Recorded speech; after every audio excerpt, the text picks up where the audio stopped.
Hey everyone, this is Ibezinga. Today I'll be drinking a red tea by White2Tea, and it is the Red Robe. And one thing I want to show from the beginning, while the leaves are still dry, is that the leaves show a big difference in how they are picked. There are some buds in there, there's some twigs in there, there's some larger, older leaves in there.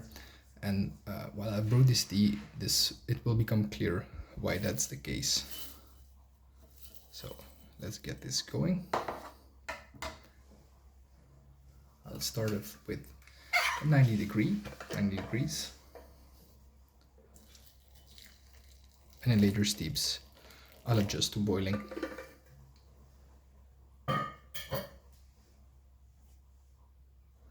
So the peculiar thing about this tea, or the interesting thing about this tea, this black tea, first of all, its name. It is called Red Robe. So why the two times? Well, why two times red in the name? Well, it's because the cultivar that's used for this tea is mainly used for red robe. So Da Hong Pao, big red robe, and it's mainly a Qilan variety, and the site describes it as a few other cultivars that are usually destined for Da Hong Pao, but they made a fully oxidized black tea with this one. I'll just heat up my cup, and as you can see, the infusion is very clear, still quite light, but very translucent, very clear, some activity going on. It's incredibly clear. Right. And the dry leaf as well as the wet leaf don't have a strong scent to it. It's not very aromatic. I describe the smell as being like autumnal, like autumn leaves. So you can smell there's definitely organic matter, so the leaves, but yeah, they aren't very vibrant anymore. That's one thing I would say. So the aroma is not the main feature of this tea, but what it lacks in aroma, it adds up for in terms of mouthfeel and in taste. So as you can tell, again, very clear infusion. You can see some activity going on as well. So cheers.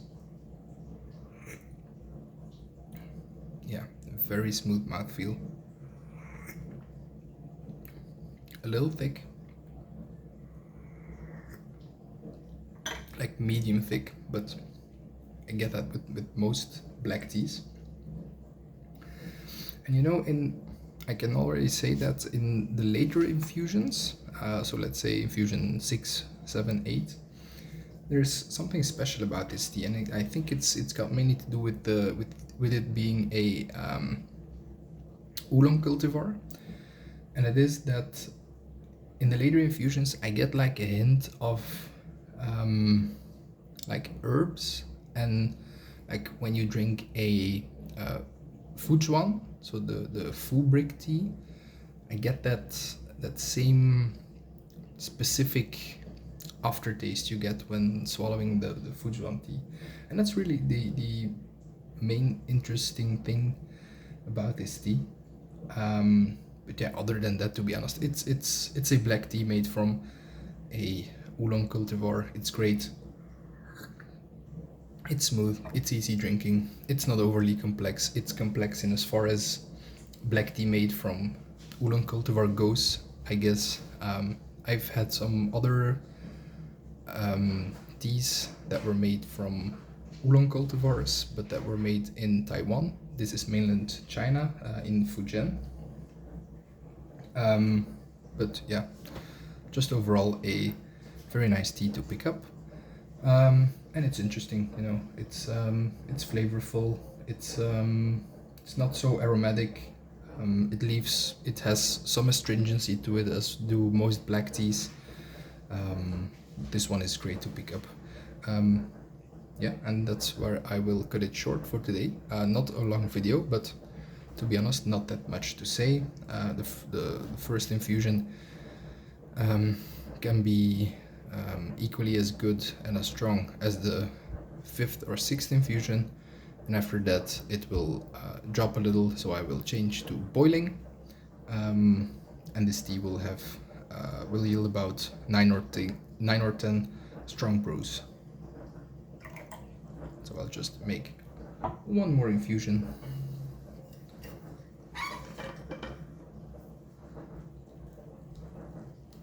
And then we can stop this video.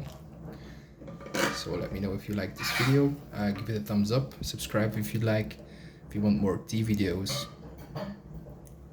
and let me know if there are any specific teas you would like to see in the future.